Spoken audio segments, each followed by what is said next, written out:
श्री दुर्गा सप्तशती का 11वां अध्याय हिंदी में देवताओं द्वारा देवी की स्तुति तथा देवी द्वारा देवताओं को वरदान। ध्यान। मैं भुवनेश्वरी देवी का ध्यान करता हूँ। उनके श्री अंगों की आभा प्रातःकाल के सूर्य के समान है और मस्तक पर चंद्रमा का मुकुट है। वे उभरे हुए स्तनों और 3 नेत्रों से युक्त हैं। उनके मुख पर मुस्कान की छटा छाई रहती है और हाथ में वरद, अकुश, पाश एवं अभय मुद्रा शोभा पाते हैं।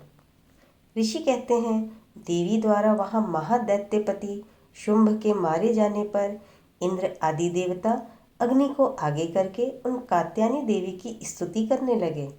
उस समय अभिष्ट की प्राप्ति होने से उनके मुख कमल दमक उठे थे और उनके प्रकाश से दिशाएं भी जगमगा उठी थीं। देवता बोले, शरणागत की पीड़ा दूर करने वाली देवी, हम पर प्रसन्न हो। संपूर्ण जगत की माता प्रसन्न हो। विश्वेश्वरी, विश्व की रक्षा करो। देवी, तुम ही चराचर जगत की अधीश्वरी हो।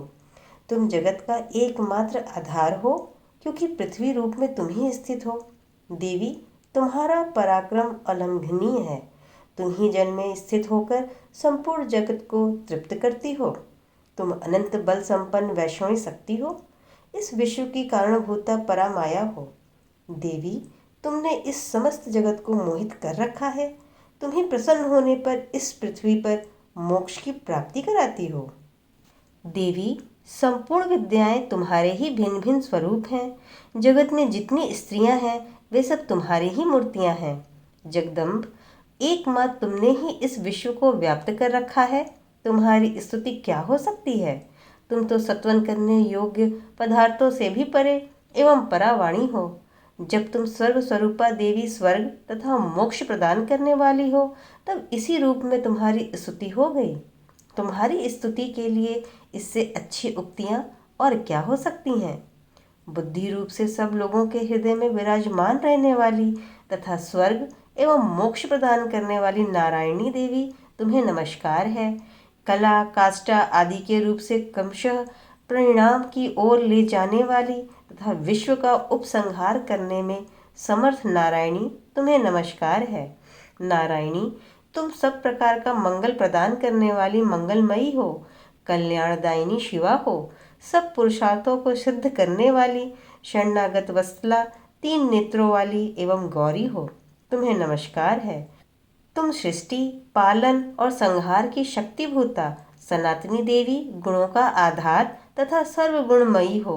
नारायणी, तुम्हें नमस्कार है।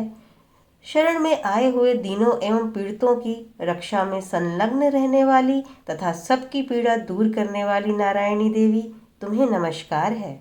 नारायणी, तुम ब्रह्माणी का रूप धारण करके हंसों से जुते हुए विमान पर बैठती हो तथा कुश मिश्रित जल छिड़कती रहती हो। तुम्हें नमस्कार है। माहेश्वरी रूप से त्रिशूल, चंद्रमा एवं सर्पों को धारण करने वाली तथा महान ऋषभ की पीठ पर बैठने वाली नारायणी देवी, तुम्हें नमस्कार है। मोरों और मुर्गों से घिरी रहने वाली तथा महाशक्ति धारण करने वाली कौमारी रूप धारणी निष्पापे नारायणी, तुम्हें नमस्कार है। शंख, चक्र, गदा, सांग्र धनुष रूप उत्तम आयुधों को धारण करने वाली वैष्णवी शक्ति रूपा नारायणी, तुम प्रसन्न हो। तुम्हें नमस्कार है। हाथ में भयानक महाचक्र लिए और दाढ़ों पे धरती को उठाए वाराही रूप धारणी कल्याणमयी नारायणी, तुम्हें नमस्कार है। भयंकर नृसिंही रूप से दैत्यों के वध के लिए उद्योग करने वाली तथा त्रिभुवन की रक्षा में संलग्न रहने वाली नारायणी, तुम्हें नमस्कार है। मस्तक पर किरीट और हाथ में महाव्रज धारण करने वाली, सहस्त्र नेत्रों के कारण उद्दीप्त दिखाई देने वाली और वृतासुर के प्राणों का अपहरण करने वाली इंद्र शक्ति स्वरूपा नारायणी देवी, तुम्हें नमस्कार है। शिवदूती रूप से दैत्यों की महती सेना का संहार करने वाली, भयंकर रूप धारण तथा विकट गर्जना करने वाली नारायणी, तुम्हें नमस्कार है। दाढ़ों के कारण विकराल मुख वाली, मुंडमाला से विभूषित मुंडमर्दिनी चामुंडा रूप नारायणी, तुम्हें नमस्कार है। लक्ष्मी, लज्जा, महाविद्या, श्रद्धा, पुष्टि, स्वधा, ध्रुवा, महारात्रि, तथा महा अविद्या रूपा नारायणी तुम्हें नमस्कार है। मेघा, सरस्वती, वरा, भूति, भावरी, तामसी, नित्या तथा ईशा रूपिणी नारायणी तुम्हें नमस्कार है। सर्वस्वरूपा सर्वेश्वरी तथा सब प्रकार की शक्तियों से संपन्न दिव्य रूपा दुर्गे देवी सब भयों से हमारी रक्षा करें, तुम्हें नमस्कार है, तुम्हें नमस्कार है, तुम्हें बारंबार नमस्कार है। कात्यायनी, यह 3 लोचनों से विभूषित तुम्हारा सौम्य मुख सब प्रकार के भयों से हमारी रक्षा करे, तुम्हें नमस्कार है। भद्रकाली, ज्वालाओं के कारण विकराल प्रतीत होने वाली अत्यंत भयंकर और समस्त असुरों का संहार करने वाला तुम्हारा त्रिशूल भय से हमें बचाए, तुम्हें नमस्कार है। देवी, जो अपनी ध्वनि से संपूर्ण जगत को व्याप्त करके दैत्यों के तेज नष्ट किए देता है, वह तुम्हारा घंटा हम लोगों की पापों से उसी प्रकार रक्षा करे जैसे माता अपने पुत्रों की बुरे कर्मों से रक्षा करती है।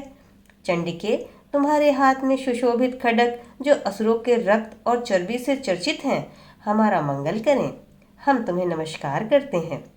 देवी, तुम प्रसन्न होने पर सब रोगों को नष्ट कर देती हो और कुपित होने पर मनोवांछित सभी कामनाओं का नाश कर देती हो। जो लोग तुम्हारे शरण में जा चुके हैं उन पर विपत्ति तो आती ही नहीं। तुम्हारी शरण में आए हुए मनुष्य दूसरे को शरण देने वाले हो जाते हैं। देवी अंबिके, तुमने अपने स्वरूप को अनेक भागों में विभक्त करके नाना प्रकार के रूपों से जो इस समय इन धर्मद्रोही महादैत्यों का संहार किया है, वह सब दूसरी कौन कर सकती थी। विद्याओं में ज्ञान को प्रकाशित करने वाले शास्त्रों में तथा आदि वाक्यों में तुम्हारे सिवा और किसका वर्णन है, तथा तुमको छोड़कर दूसरी कौन ऐसी शक्ति है जो इस विश्व को अज्ञानमय घोर अंधकार से परिपूर्ण ममता रूपी गड़े में निरंतर भटका रही हो। जहाँ राक्षस, जहाँ भयंकर विष वाले सर्प, जहाँ शत्रु, जहाँ लुटेरों की सेना और जहाँ दवानल हो, वहाँ तथा समुद्र के बीच में भी साथ रहकर तुम विश्व की रक्षा करती हो। विश्वेश्वरी, तुम विश्व का पालन करती हो। विश्वरूपा, इसलिए संपूर्ण विश्व को धारण करती हो। तुम भगवान विश्वनाथ की वंदनीय हो। जो लोग भक्ति पूर्वक तुम्हारे सामने मस्तक झुकाते हैं, वे संपूर्ण विश्व को आश्रय देने वाले होते हैं। देवी, प्रसन्न हो। जैसे इस समय असुरों का वध करके तुमने शीघ्र ही हमारी रक्षा की है, उसी प्रकार सदा हमें शत्रुओं के भय से बचाओ। संपूर्ण जगत का पाप नष्ट कर दो। उत्पात एवं पापों के फलस्वरूप प्राप्त होने वाले महामारी आदि बड़े बड़े उपद्रवों को शीघ्र दूर करो। विश्व की पीड़ा दूर करने वाली देवी, हम तुम्हारे चरणों में पड़े हुए हैं, हम पर प्रसन्न होइए। त्रिलोक निवासियों की पूजनीय परमेश्वरी, सब लोगों को वरदान दीजिए। देवी बोली, देवताओं, मैं वर देने को तैयार हूँ। तुम्हारे मन से जितनी इच्छा हो वह वर मांग लो। संसार के लिए उस उपकारक वर को मैं अवश्य दूंगी। देवता बोले, सर्वेश्वरी, आप इसी प्रकार तीनों लोकों की समस्त बाधाओं को शांत करें और हमारे शत्रुओं का नाश करती रहिए। देवी बोली, देवताओं, वे सत्व मनमंत्र के 28वें युग में शुंभ और निशुंभ नाम के 2 अन्य महादैत्य उत्पन्न होंगे। तब मैं नंद गोप के घर में उनकी पत्नी यशोदा के गर्भ से अवतीर्ण हो विंध्याचल में जाकर रहूंगी और उक्त दोनों असुरों का नाश करूंगी। फिर अत्यंत भयंकर रूप से पृथ्वी पर अवतार ले मैं वे प्रचित नाम वाले दानव का वध करूंगी। उन भयंकर महादैत्यों को भक्षण करते समय मेरे दांत अनार के फूल की भांति लाल हो जाएंगे। तब स्वर्ग में देवता और मृत लोक में मनुष्य सदा मेरी स्तुति करते हुए मुझे रक्त दंतिका कहेंगे। फिर जब पृथ्वी पर 100 वर्षों के लिए वर्षा रुक जाएगी और पानी का अभाव हो जाएगा, उस समय मुनियों के सत्वन करने पर मैं पृथ्वी पर अयोनिजा रूप में प्रकट होंगी और 100 नेत्रों से मुनियों को देखूंगी।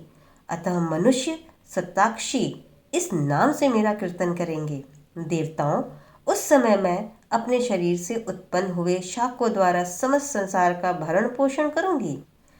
जब तक वर्षा नहीं होगी तब तक वे शाक ही सबके प्राणों की रक्षा करेंगे। ऐसा करने के कारण पृथ्वी पर शाकंभरी के नाम से मेरी ख्याति होगी।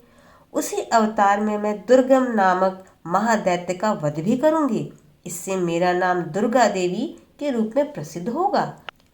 फिर जब मैं भीम रूप धारण करके मुनियों की रक्षा के लिए हिमालय पर रहने वाले राक्षसों का भक्षण करूंगी, उस समय मुनि भक्ति से नतमस्तक होकर मेरी स्तुति करेंगे। तब मेरा नाम भीमा देवी के रूप में विख्यात होगा। जब अरुण नामक दैत्य तीनों लोकों में भारी उपद्रव मचाएगा, तब मैं तीनों लोकों का हित करने के लिए ही 6 पैर वाले असंख्य भ्रामरों का रूप धारण करके उस महादैत्य का वध करूंगी। उस समय सब लोग भ्रामरी के नाम से चारों ओर मेरी स्तुति करेंगे। इस प्रकार जब जब संसार में दानवी बाधा उपस्थित होगी, तब तब अवतार लेकर मैं शत्रुओं का संहार करूंगी। इस प्रकार श्री दुर्गा सप्तशती पाठ का 11वां अध्याय पूर्ण होता है। कल्याणमस्तु को सब्सक्राइब करें, लाइक का बटन दबाएं, मित्रों के साथ शेयर करें। धन्यवाद।